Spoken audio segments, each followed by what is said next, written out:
네, 안녕하세요. 반갑습니다. 자, 이번에는 마지막 세션이죠. 자, 지금까지 우리는 앞에서 바이브 코딩으로 맨 처음에 파이썬 백엔드 앱을 만들었죠. 두 번째 자바스크립트로 리액트 프론트엔드 애플리케이션을 만들었습니다.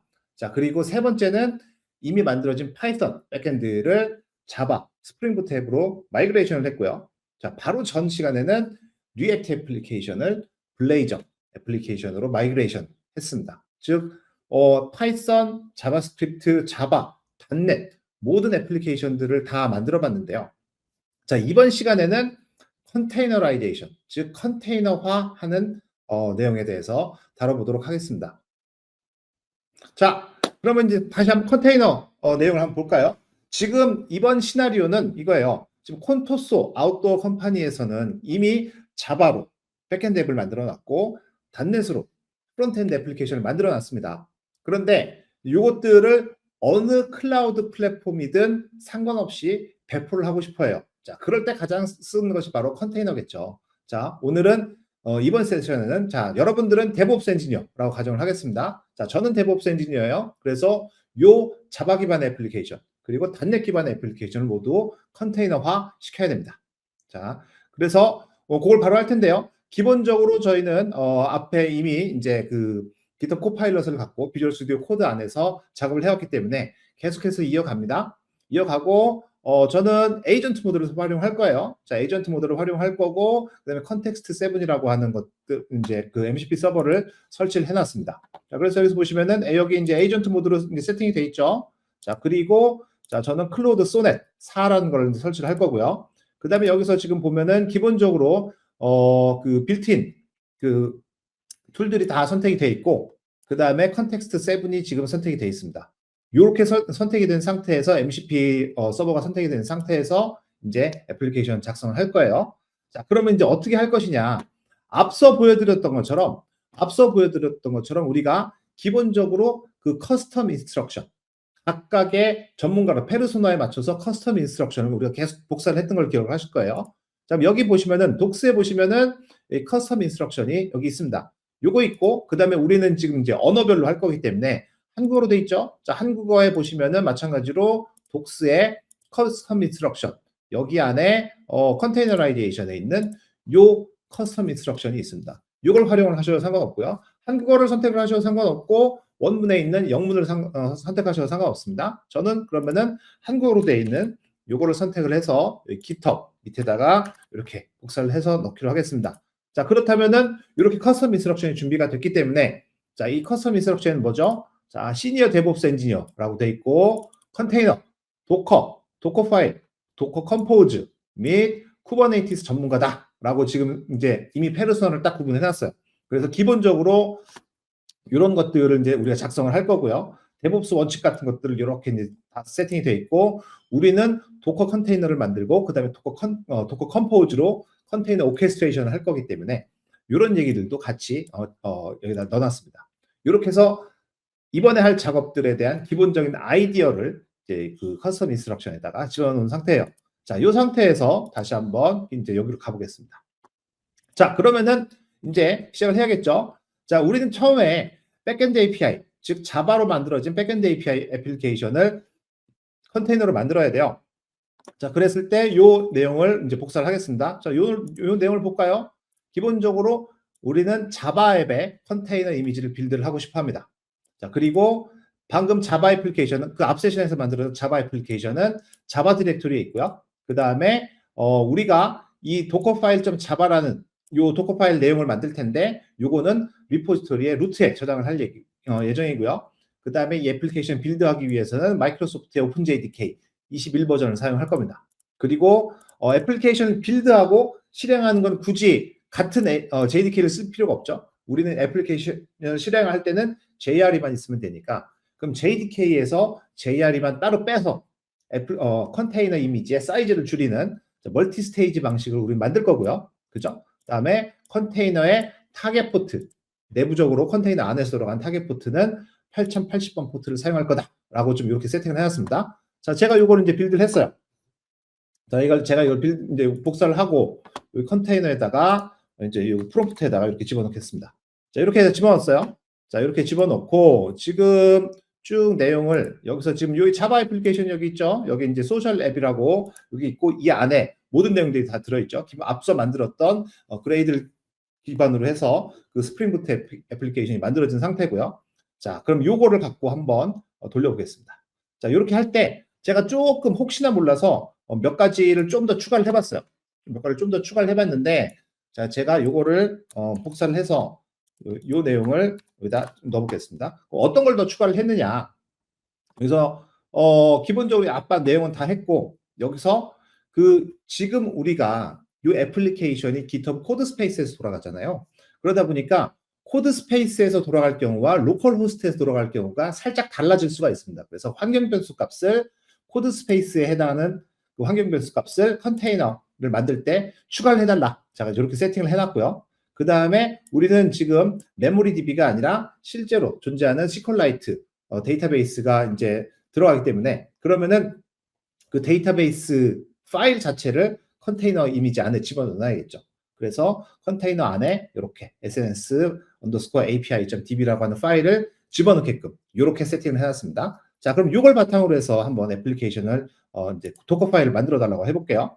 자, 이렇게 해서 이제 해보겠습니다. 자, 실행을 시켰죠. 그럼 에이전트가 이걸 읽고 나서 자, 여기 레퍼런스를 볼까요? 자, 코파일럿 인스트럭션. 지금 방금 데브옵스 엔지니어라는 페르소나가 들어있는 커스텀 인스트럭션을 지금 읽어드리고 참조를 해서 지금 작업을 하고 있죠.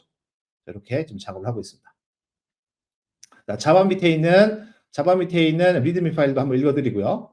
그 다음에 그 밑에 있는 소셜랩 디렉토리도 쭉 읽어가면서 계속해서 지금 애플리케이션 구조를 지금 분석을 하고 있습니다. 자, 쭉 분석을 하고 있죠. 자바 애플리케이션의 그 디렉토리 구조를 하나하나씩 쫓아가면서 지금 계속 이제 분석을 하고 있는 중이에요. 자, 애플리케이션 다 프로퍼티를 읽어드렸죠. 자, 요거를 읽어드리는 순간 이때 애플리케이션이 어떤 내용들을 갖고 있는지를 한번 확인할 수 있을 겁니다. 여기 안에는 예를 들어서 데이터베이스가 어디 있는지, 그리고 오픈 API, 뭐 스웨거 이런 문서들이 어떤 식으로 이제 정의가 되어 있는지가 다 나와 있겠죠. 자, 이렇게 해서 지금 다 이제 분석을 다 끝냈어요. 자, 분석을 다 쭉 끝냈고, 자, 이제 애플리케이션을 이제 통해서 도커 파일 .java 파일을 만든다고 되어 있습니다. 만들어졌죠? 자, 만들어졌습니다. 한번 내용을 볼까요? 쭉 봤는데, 자, 여기서 지금 만들면서 도커 이그노 파일도 만든다라고 되어 있습니다. 네, 좋습니다. 뭐 만들어준다고 하니까 만들어주겠죠.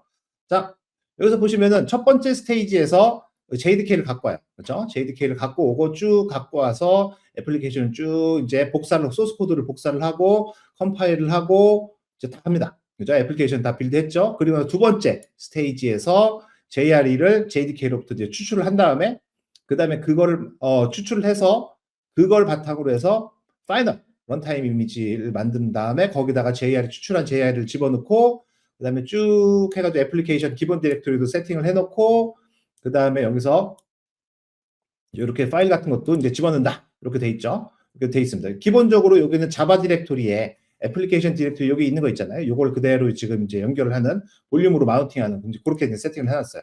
자, 아주 좋죠. 자, 이렇게 세팅을 해놨습니다. 그 다음에 마찬가지로 환경 변수로 코드 스페이스 네임 그리고 GitHub 코드 스페이스 포트 포워딩 도메인 요 두 개 환경 변수를 추가를 하라고 했으니까 추가를 했겠죠. 그다음에 내부 포트 번호를 8080으로 지금 이제 그 노출을 시켜놨습니다. 자, 이 상태에서 자 도커 파일이 다 만들어졌어요. 자, 만들어졌으니까 그 다음에 이제 여기 뭐가 나오나요? 얘가 지금 실제로 존재하는지 안 하는지를 한번 얘가 체크를 해본다고 하니까 왜냐면 여기서 카피를 했으니까 요게 실제로 존재하는지 안 하는지 체크를 하겠죠. 자, 한번 보겠습니다. 컨티뉴를 눌러보면은 쭉 해서 얘가 체크한 있는 점 이제 봤어요. 오케이. 자, 그러면 이제 존재한다고 나왔죠. 자, 그러면 실제로 요걸 가지고 얘는 바로 이제 빌드를 하라고 돼 있어요. 사실은 요 빌드는 여기에 그 다른 프롬프트를 제가 이제 해놨는데 이미 요 단계를 자기가 알아서 하네요. 아주 좋습니다. 아주 좋습니다. 알아서 하니까 아주 좋네요. 자, 이렇게 해서 빌드 하라고 하겠습니다. 쭉 하면은 지금 계속 컨테이너 이미지를 빌드를 하고 있죠. 자, 빌드 했는데 에러가 났어요. 자, 에러가 났습니다. 무슨 에러가 났을까요? 자, 했을 때 에러가 났으니까 이제 얘가 한번 해보겠습니다. 자, 또 해서 쭉 해서 지금 얘가 계속 에러를 찾고 있는 중이에요. 다시 한번 빌드를 해보고 어떤 에러가 나는지 다시 한번 찾고 있습니다.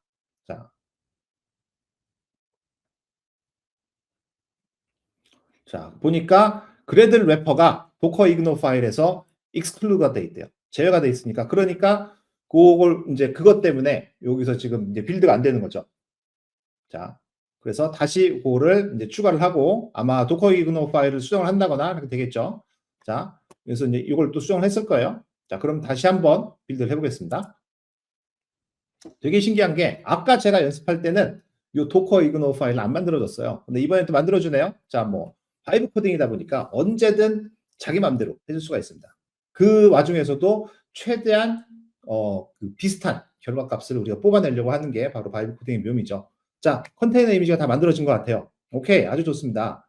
자, 그러면 이제 컨테이너 이미지가 만들어졌으니까 지금 이제 이미지를 계속 체크를 하겠죠. 지금 이제 실제로 돌아가고 있는 컨테이너가 있는지 확인해 보는 것 같아요. 자, 보고 아직 돌아가는 컨테이너 이미지는 없습니다. 이미지만 만들어졌죠. 자, 그러면은 또 실제로 이제 그럼 이미지를 도커 이미지스라고 해서 도커 이미지를 한번 보겠습니다. 만들어졌는지. 처음에 여기서 보면은 자바 마이너스 소셜 랩이라고 이렇게 이미지 이름을 줬잖아요. 그러니까 그 이미지가 제대로 만들어졌는지가 나오겠죠. 그래서 여기 보니까 결과값으로 자바 소셜 랩이라고 이제 만들어졌죠. 자, 그러니까 우리는 제대로 만들어진 거예요. 자, 그 상태에서 그럼 얘가 이제 이번에는 도커 런 명령어를 실행시키네요. 자, 그 얘기는 뭐냐? 사실은 그 다음 프롬프트예요. 다음 프롬프트입니다. 근데 더 웃긴 거는 사실은 우리는 콘토소 마이너스 백엔드라는 이름을 쓰기로 했는데 쓰고 싶었어요. 이걸로 빌드하기는 했는데 자기 마음대로 빌드를 했으니까 일단은 냅둬 보시죠. 자, 일단 냅둬 보겠습니다. 그래서 이렇게 해서 컨티뉴 해서 실행을 시킵니다. 그래서 애플리케이션이 실행이 됐죠. 자, 8080 번호가 포트 번호가 어베일러블 하대요. 제가 한번 또 실행을 시켜보겠습니다. 자, 딱 실행을 시켰어요. 자, 그러면은 자, 기본적으로 루트로 들어갔을 때는 이렇게 이제 에러가 뜰 거예요. 자, 에러가 뜬 게 보이시죠? 근데 스프링 부트는 스웨거 UI라는 요 링크로 들어가게 되니까 이렇게 해서 스웨거 UI 화면이 딱 뜨죠? 기본적으로 애플리케이션이 제대로 작동한다는 거예요. 자, 아주 좋습니다. 여기까지 다 됐어요. 자, 그린 상태에서 그럼 이제 여기서는 애플리케이션 작동을 하니까 8080 포트로 자, 컨테이너가 잘 돌아가고 있는지를 여기서 또 확인해 보겠습니다. 자, 에이전트가 돌아가고 있는지 확인한다고 했으니까 자, 돌아가겠죠? 자, 돌아간지를 확인해 보겠습니다. 쭉 해서 docker ps 명령을 통해서 현재 돌고 있는 자, 컨테이너 이미지를 체크를 했어요. 했더니만 이렇게 체크가 된 게 돌고 있는 게 보이죠? 지금 49초 전에 이미 돌고 있습니다. 자, 그리고 실제로 안에서 어떤 것들이 돌아가고 있는지 로그도 이제 찍어볼 수 있게 되어 있어요. 마찬가지로 docker 로그 명령어를 통해서 한번 찍어보겠습니다. 자, 했더니 안에 이렇게 해서 도커 이제 요거 로그 명령어가 쫙 이제 돌아간 거 보이시죠? 자, 그래서 애플리케이션이 제대로 돌아간다라는 거를 이제 우리가 봤어요. 자, 그러면은 지금 얘는 스프링 부트 앱이고 안에 액추에이터 플러그인이 들어가 있기 때문에 그 액추에이터 플러그인을 통해서 헬스 체크를 할 수 있어요. 그래서 그거를 로컬 호스트 명령을 이제 로컬 호스트로 컬을 날려가지고 체크를 해보는 거죠. 자, 컨티뉴 눌러보겠습니다. 그랬더니 이제 결과적으로 여기서 여기 보이시나요? 스테이터스 업에 나왔죠? 애플리케이션이 잘 돌아가고 있는 거예요. 자, 잘 돌아가고 있으니까 얘는 이제 다 확인이 끝난 거죠. 그래서 perfect 나왔습니다. 자, 그 다음에 그럼 이제 컨테이너가 잘 돌고 있으니까 우리는 컨테이너 이미지를 종료를 하겠습니다. 자, 이렇게 이제 컨테이너를 종료를 해서 실제로 우리가 방금 만들어냈던 도커 파일 .java가 제대로 작동한다는 건 우리는 알 수 있었어요. 자, 근데 다시 계속 반복할까요? 나오죠? 그래서 컨티뉴 하겠습니다. 자, 컨티뉴 했어요. 자, run java app 쉘 스크립트를 왜 만들까요? 갑자기 얘가 만드네요. 오케이. 굳이 만들 필요가 있을까요? 자, 어떤 내용인지 모르겠지만 애플리케이션을 한번 실행을 시켜봐라. 오케이. 자, 이런 겁니다. 근데 굳이 우리는 필요가 없으니까 요거는 일단은 종료를 시킬게요. 우리 컨테이너 이미지만 잘 만들어지고 잘 작동하는지 알면 되니까. 자, 이건 저는 이제 취소를 시키겠습니다. 자, 다 됐죠? 자, 다 됐으니까 우리는 keep 버튼을 눌러서 지금까지 작성한 도커 파일 .java 그리고 도커 이그노 파일 그리고 run java 요 세 개 파일을 이제 만들어 놨습니다. 자, 이제 keep 해놨어요. 자, 기본적으로 우리는 도커 파일이 다 만들어졌습니다. 어디에 해당하는 백엔드에 해당하는 걸 다 만들어 놨고요. 자, 그러면 이제 이걸 이제 다시 클리어하고 자, 이번에는 그럼 이제 무엇을 할까요? 자, 이번에는 .NET 프론트엔드 애플리케이션을 마찬가지로 이제 만들어야 돼요. 자, .NET 애플리케이션 여기 안에 들어 있습니다. 콘토스 블레이저 앱으로 만들어져 있죠. 자, 이 애플리케이션이 돌아가는 건데 자, 그러면은 .NET 애플리케이션 컨테이너화 해야겠죠. 마찬가지로 요거를 복사를 하겠습니다. 자, 내용을 볼까요? 프롬프트를 내용을 보겠습니다. 마찬가지로 .NET 위치에 디렉토리에 위치하고 그 다음에 dockerfile.net이라는 파일을 만들 텐데 걔를 작업 디렉토리, 루트 디렉토리에다가 만들어라 라고 하고 우리는 .NET 9 SDK를 사용할 것이다 라고 했고 마찬가지로 그 컨테이너 이미지의 용량을 줄이기 위해서 멀티 스테이지 빌드 방식을 활용할 것이다 라고 해놨어요. 그죠? 그리고 마찬가지로 컨테이너 안에서 타겟 포트로 8080을 쓸 것이다 라고 지금 세팅을 해놨죠. 이렇게 프롬프트를 작성을 한 상태에서 제가 마찬가지로 이렇게 집어넣겠습니다. 자, 그러면은 이제 다 됐죠? 자, 그럼 .NET 컨테이너 이미지를 지금 이제 만드는 거예요. 자, 여기서 또 실행을 시켜보겠습니다. 그러면 이제 또 얘가 마찬가지로 이제 그 참조, 데브옵스 그 페르소나를 참조를 하고 그 다음에 계속해서 또 파일을 읽겠죠. 아까 연습할 때는 여기가 다 한국어로 이렇게 그 응답이 나왔는데 자, 이번에는 계속해서 자기가 영어로 계속 대답을 하네요. 괜찮습니다. 괜찮습니다. 그건 뭐 어쩔 수 없죠. 우리가 중요한 거는 뭐다? 우리한테 중요한 거는 얘가 잘 읽어서 잘 만들고 잘 실행을 시켜주면 되는 거기 때문에 크게 문제가 되지는 않습니다. 자, 그 다음에 지금 현재 dockerfile.net이라는 파일을 이제 읽어드리고 있는 중이고요. 자, 그래서 쭉 해서 기본적으로 어떤 식으로 만들 것이다 라는 게 여기 딱 나와 있죠. 쫙 나와 있습니다. 여기서 만들 것이다 라는 이제 기본 방향을 싹 잡고 그 다음에 dockerfile.net이라는 걸 만들 거라고 이렇게 나왔죠. 그래서 팡 하고 만들어졌죠. 자, 한번 대충 한번 읽어보겠습니다. 자, 일단 요 이제 그 컨테이너 앱을 실행을 시키기 전에 자, 스테이지와 멀티 스테이지 방식으로 한다고 그랬으니까 첫 번째는 SDK, .NET SDK 9.0 버전으로 일단 만들고 그 다음에 방금 우리 들어가 있던 이 그 프론트엔드 블레이저 애플리케이션을 이제 복사를 하죠. 자, 복사를 한 상태에서 이제 그 뉴게 패키지를 리스토어하고 나머지 파일들을 다 복사를 한 다음에 앱을 빌드를 합니다. 그죠? 앱을 빌드를 해요. 자, 빌드를 하고 그 다음에 애플리케이션 아티팩트를 이제 퍼블리시를 하죠. 자, 퍼블리시를 한 상태에서 그 아티팩트를 앱 퍼블리시에 들어있는 거를 여기 이제 ASP.NET 9.0이라는 런타임 컨테이너로 말아서 거기다 다 복사를 해서 집어넣습니다. 자, 복사를 해서 싹 다 집어넣고 쭉 돌리는 거죠. 쫙 이렇게 돌려요. 자, 이렇게 쭉 돌립니다. 자, 여기까지는 이제 애플리케이션이 돌아가요. 자, 아주 좋습니다. 자, 한 상태에서 이렇게 이제 돌려볼게요. 자, 애플리케이션 돌려보겠습니다. 컨티뉴 하면 이제 빌드 하겠죠. 그러면 실제로 이 도커 파일이 제대로 빌드가 되는지를 보는 거죠. 근데 에러가 났어요. 자, 에러가 났습니다. 자, 봤더니 뭔가 안 맞는다. 오케이. 여기에 뭔가 찾을 수 없다라고 나오죠. 찾을 수 없다라고 나옵니다. 그래서 한번 얘가 또 체크를 하는 거죠. 쭉 체크를 해보고 실제로 저 파일이 있는 점도 체크를 하는 것 같아요. 오케이. 자, 보겠습니다. 쭉 해서 I see the issue 해가지고 빌드 컨텍스트는 맞지만 오케이. 지금 복사하는 그 패스를 경로를 제대로 체크를 해보겠다. 그리고 혹시나 도커 이그노 파일에 뭔가 문제가 그 불필요한 거를 제외시키는 게 있을 수도 있으니까 그걸 확인해 보겠다라고 좀 체크를 하는 것 같아요. 자, 그리고 나서 자, 그럼 근데 도커 이그노 파일도 괜찮대요. 오케이. 자, 그럼 다시 한번 얘가 또 빌드를 해보는 것 같아요. 자, 어떤 식으로 에러가 나는지를 다시 한번 보는 것 같습니다. 자, 그러면 어쨌든 경로 문제인 것 같아요. 자, 경로 문제인 것 같으니까 자, 보겠습니다. 자, 경로 문제를 체크를 하는 것 같아요. 오케이. 계속해서 경로 문제를 찾고 있는 것 같은데 자, 보겠습니다. 오케이. 아하. 도커 이그노 파일에서 .NET 디렉토리를 지금 그 제외를 시키고 있었네요. 자, 제외를 시켰다고 하니까 그 부분을 제외시킨 부분을 이렇게 좀 다시 이제 그 주석 처리를 해서 자, 다시 한번 이제 추가를 시키는 것 같습니다. 다시 한번 볼게요. 했더니만 자, 이번 제대로 빌드가 되죠? 오케이. 자, 뭔가 문제가 있었던 것 같아요. 처음에 그 도커 이그노 파일에서 문제를 못 찾았는데 계속 자기가 이제 계속 문제를 인식하고 반복을 하는 과정에서 오류를 찾고 계속해서 이제 도커 파일을 지금 만드는 과정입니다. 도커 파일을 만들고 그걸 통해서 컨테이너 이미지를 빌드를 하는 과정이죠. 자, 컨테이너 이미지가 다 빌드가 됐어요. 자, 아주 좋습니다. 자, 빌드가 됐으니까 이게 이제 제대로 이제 돌아가는지도 한번 봐야겠죠. 자, 그래서 자, 빌드를 하고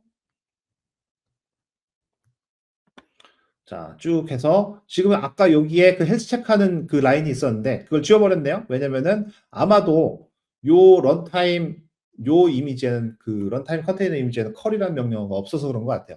얘가 다 지운 것 같습니다. 자, 그럼 실제로 여기서 요 컨테이너를 실행을 시키는 요 명령어를 수행을 시킨다고 하니까 한번 또 보죠. 자, 실행을 시켰습니다. 돌아갔죠? 자, 돌아갔어요. 자, 돌아간 상태에서 지금 8080번 포트로 지금 세팅을 돌아가고 있으니까 자, 한번 또 보겠습니다. 자, 애플리케이션이 돌아가는지 한번 볼까요? 짠 하고 봤더니 쫙 하고 돌아가죠. 자, 지금 제대로 돌아가고 있어요. 뭔가 에러가 났긴 했지만 돌아가고 있습니다. 에러가 나는 건 당연한 거예요. 지금 왜냐면 백엔드가 돌아가고 있지 않으니까 백엔드 돌아가고 있지 않으니까 이제 에러가 나는 건 당연한 거고 어쨌든 프론트엔드 애플리케이션이 지금 돌아가고 있습니다. 아주 좋죠? 자, 그럼 실제로 지금 이제 해서 컨테이너 로고도 쭉 한번 보고 있고요. 자, 여기 404 떴죠? 그쵸? 404가 떴어요. 자, 됐습니다. 404가 뜬 이유는 방금 말씀드렸다시피 백엔드 API가 지금 현재 돌고 있지 않아서 그래요. 자, 이 상태에서 어쨌든 이제 프론트엔드가 잘 돌아가고 있어요. 앞서 백엔드 잘 돌아갔고 프론트엔드 돌아갔습니다. 이제 요 두 개를 이제 합쳐야 되잖아요.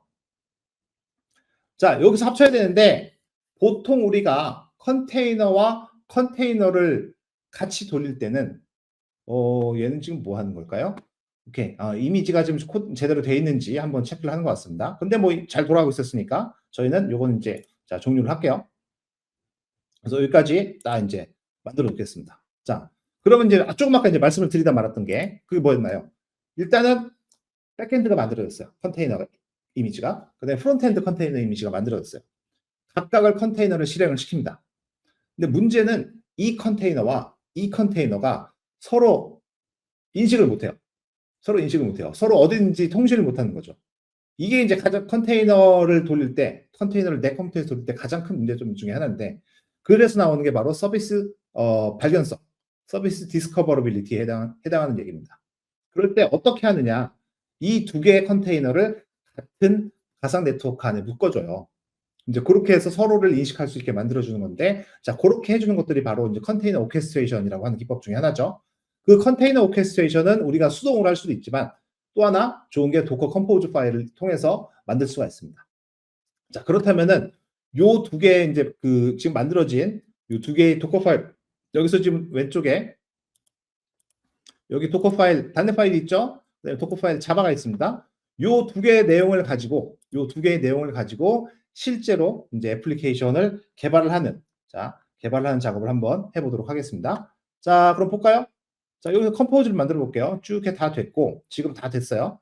자, 그러면은 지금 요것도 할까요? 지금 아직까지 기존에 만들어져 있던 컨테이너 이미지와 컨테이너들을 싹 다 삭제를 하는 작업을 먼저 수행을 해서 클린하게 만들어 두겠습니다. 그래서 자, 제가 이렇게 복사를 해서 다시 컨테이너 이미지를 싹 삭제하는 걸로 이렇게 해놨게요. 자, 현재 실행 중인 두 컨테이너와 관련 컨테이너 이미지를 모두 제거하세요라고 넣어놓겠습니다. 자, 이렇게 하면은 이제 실제로 컨테이너가 지금 돌고 있는 상태를 확인을 하고 이걸 마찬가지로 쫙 같이 지우겠죠. 그럼 현재 돌고 있는 컨테이너 이미지는 없어요. 자, 그러면은 이 상태에서 그럼 이제 만들어진 빌드가 된 컨테이너 이미지든지 체크를 해보고 요 두 개를 이제 삭제하는 자, 이렇게 삭제를 하는 쪽으로 이렇게 하겠습니다. 자, 그래서 컨테이너 이미지가 싹 다 이제 됐죠. 그다음에 나머지 것도 하려고 하는데 우리는 지금 요거는 중요한 게 아니니까 요거는 그냥 캔슬 하겠습니다. 자, 이렇게 해서 다 됐어요. 자, 다 됐고 그렇다면 현재 돌고 있는 컨테이너 이미지는 이제 없다. 그리고 만들어져 있는 컨테이너 이미지도 다 삭제를 해놨다. 자, 이거죠. 그럼 이 상태에서 우리는 컨테이너 오케스트레이션을 할 거예요. 자, 컨테이너 오케스트레이션을 한번 해보겠습니다. 마찬가지로 요걸 이제 복사를 할 거예요. 자, 복사를 하는데 제가 조금 이제 그 뭔가를 더 추가를 해놨습니다. 아까도 말씀드렸다시피 지금 우리는 GitHub 코드 스페이스 안에서 돌아가잖아요. 그러니까 그 코드 스페이스 안에 돌아가는 환경을 조금 맞춰줄 필요가 있어요. 그래서 그 부분을 좀 더 추가를 했습니다. 아까 내용이랑 다 똑같은데요. 자, 그래서 프론트엔드 앱으로는 도커 파일 .dat넷을 활용을 하고 그 다음에 자, 백엔드 앱으로는 도커 파일 자바를 활용을 합니다. 그죠? 자, 그리고 나서 작업 디렉토리는 우리 저장소 루트에 이 도커 컴포즈 파일을 만드는 거죠. 그래서 컴포즈 파일로 compose.yaml 파일을 생성을 해라 라고 됐죠. 그 다음에 아까 말씀드렸다시피 이 컨테이너와 이 컨테이너가 서로 커뮤니케이션을 하기 위해서는 같은 네트워크 안에 있어야 된다고 그랬잖아요. 그래서 네트워크 이름으로 콘토소를 사용하세요라고 해놨어요. 자, 그리고 나서 자, 이번에는 자바 앱의 컨테이너 이름은 콘토소 백엔드를 쓸 것이다. 그리고 대상 포트는 8080이고 타겟 포트는 8080이고 호스트에 노출시킬 포트도 마찬가지로 8080으로 할 것이다. 해놨죠. 그다음에 마찬가지로 단넷 컨테이너를 또 만들 건데 그때는 단넷 컨테이너 이름은 콘토소 프론트엔드를 사용할 것이다. 돼 있죠. 그리고 이때 타겟 포트는 8080이고 호스트에서 인식하는 포트는 3030이다. 돼 있죠. 그러면 요거를 통해서 했을 때 우리가 이 애플리케이션에 접속할 수 있는 포트 번호는 3030이 될 거예요. 그걸 통해서 백엔드까지 연결하게 되겠죠. 그 다음에 기터 코드, 아까 했던 것처럼 기터 코드 스페이스와 해당하는 내용들을 이렇게 이제 그 기터 코드 스페이스에 해당하는 그 환경 변수 값을 자바 컨테이너에 추가를 하고요. 그 다음에 또 요게 중요하죠. 요게 자 프론트엔드가 백엔드 API가 어딘지 알아야 되잖아요. 그랬을 때 그 알게끔 하기 위해서 자바 백엔드 API, 자바 백엔드 앱의 API를 가리켜야 되는 그 베이스 URL 값을 요 환경 변수 API 세팅스 베이스 URL 요 환경 변수에 저장을 해라가 되겠죠. 그때 그러면은 요 자바 앱의 API를 가리켜야 된다. 즉 자바 애플리케이션을 가리키는 게 될 거예요. 그럼 컴포즈 파일을 만들면서 요까지 이제 하게 될 겁니다. 자, 그럼 여기까지 했어요. 자, 여기까지 된 상태에서 한번 애플리케이션 그 프롬프트를 실행을 시켜보겠습니다. 어떻게 만들어지는지 한번 보시죠. 짠 하면은 자, 쭉 해서 좀 만들고 있죠. 자, 쭉 지금 만들겠다라고 나왔고 지금 도커 파일 좀 자바를 읽어드리고 있죠. 자, 그리고 도커 파일 좀 단넷도 읽어드리고 있습니다. 자, 이 상태에서 쭉 해서 오케이, 나는 이제 컴포즈 파일을 만들 거야라고 이제 했어요. 상태에서 쫙 만들어진 거 보이시죠? 자, 이렇게 만들어졌습니다. 자, 쭉 만들어졌고, 자, 이 내용을 한번 볼까요? 자, 쭉 해서 여기가 지금 이런 것도 이제 다 세팅을 해놨다라고 돼 있어요. 자, 한번 요 내용을 바탕으로 해서, 실제로 한번 여기 내용을 보겠습니다. 자, 보면은, 자, 네트워크는 콘토소라고 이제 만들어 놨고, 정의를 해놨어요. 그 다음에 콘토소 백엔드를 만들어 놨습니다. 그죠? 그 다음에, 도커 파일 좀 자바를 활용을 해서 그 백엔드 앱을 만들 것이다. 라고 놨고, 콘토스, 이제 그 컨테이너 이름도 콘토스 백엔드로 해놨고요. 그 다음에 타겟 포트 8080에 호스트 포트 노출시키는 거 8080으로 해놨고요. 그 다음에 이렇게 환경 변수 값도 이렇게 지정을 해놨어요. 네트워크는 콘토스란 네트워크 안에 들어갈 것이다. 라고 돼 있죠. 자, 그 다음에, 프론트엔드 볼까요? 똑같이 도커 파일 .단넷을 활용을 할 거고, 컨테이너 이름 콘토스 프론트엔드로 해놨죠. 마찬가지로 타겟 포트, 컨테이너 안에서의 타겟 포트는 8080이지만 외부로 노출이 되는 포트는 3030이다. 이렇게 해놨고, 자, 이거 보시죠. 자, 이렇게 해서 백엔드 API, 콘토스 마이너스 백엔드가 그 백엔드였잖아요. 여기 보시면은 여기에 8080으로서 내부로 돌아가니까 컨테이너 안에서 네트워크 안에 돌아가니까 8080 포트로 해서 이렇게 API가 돌아간다라고 세팅을 해놨고 네트워크는 동일하게 콘토스가 된다. 그래서 잘 만들어졌어요. 그렇죠? 그리고 이 프론트엔드는 기본적으로 백엔드가 돌고 있어야지 돌아가는 거기 때문에 이렇게 세팅을 다 됐습니다. 아주 그러면은 일단은 느낌상으로는 컴포즈 파일이 잘 만들어진 것 같아요. 자, 한번 보겠습니다. 그래서 일단은 킵하고 자, 킵한 상태에서 일단 만들어주기까지만 했네요. 이번에는 왠지 마치 꼭 자기가 한 번씩 더 할 것 같이 하더니 자, 이번에 만들어주기까지만 했어요. 자, 그 다음에 그런데 여기에 보면은 네, 다 됐습니다. 자, 지금 그리고 다 된 것 같아요.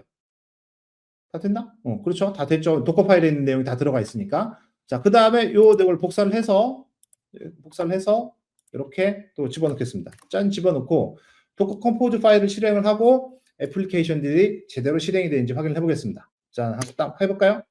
그러면 실제로 애플리케이션은 이제 이 도커 컴포즈를 실행을 시켜서 컨테이너 2개를 이제 빌드하고 컨테이너를 올릴 겁니다. 그럼 될 거예요. 자, 그러면 이제 명령어가 도커 컴포즈 업이죠. 그 다음에 컨테이너 이미지 빌드를 해라. 그리고 디태치 모드로 해라. 이렇게 딱 돼 있으니까 이렇게 실행을 시키는 거예요. 쭉 한번 컨테이너 이미지 만들고 있습니다. 아까 컨테이너 이미지 만들 때 별 문제가 없었으니까 지금도 잘 만들어질 거예요. 자, 그 다음에 여기 이제 3030 포트가 이제 떴죠. 자, 일단 요건 냅두고요. 요건 그대로 냅두고 한번 얘가 다시 빌드를 하는 것처럼 나오네요. 다시 한번 시켜보시죠. 뭐 상관없으니까. 자, 해서 자, 돌고 있습니다. 자, 그래서 컴포즈가 지금 잘 돌고 있다 라고 돼 있고, 그럼 실제로 애플리케이션이 돌아가는지 볼까요? 자, 이렇게 해서 하면은 짠 하고 애플리케이션이 쫙 돌고 자, 포스트 해서 자, 포스트가 지금 없다라고 나오죠. 그렇죠? 그럼 잘 되는 것 같아요. 오케이. 자, 그럼 제가 여기서 플러스 버튼 눌러서 해볼까요? 안녕하세요. 네, 요 하고 서브밋 버튼 누르면은 짠 하고 안녕하세요 나오죠. 자, 그럼 제가 좋아요도 한번 눌러보고 자, 코멘트로 해서 반갑습니다. 자, 이렇게 해서 포스트 눌러보면은 계속 코멘트가 이렇게 계속 달리는 것도 볼 수가 있을 겁니다. 그럼 기본적으로 이렇게 애플리케이션이 컨테이너로 만들어져서 백엔드와 프론트엔드가 잘 작동하는 걸 볼 수 있어요. 그러면 실제로 이제 얘가 일단은 제가 눈으로 확인은 잘 했잖아요. 그럼 에이전트가 최종적으로 확인하는 것도 한번 보겠습니다. 현재 컨테이너가 잘 돌고 있는지 지금 보고 있죠. 도커 ps 명령으로 잘 돌고 있다라고 얘기를 하고 있고, 그 다음에 이제 백엔드 로고도 한번 보는 거예요. 자, 백엔드 로고를 쫙 해서 지금 보고 잘 이제 로고가 잘 돌고 있다라고 이제 얘가 생각을 하고 있겠죠. 자, 그 다음에 프론트엔드도 지금 보겠습니다.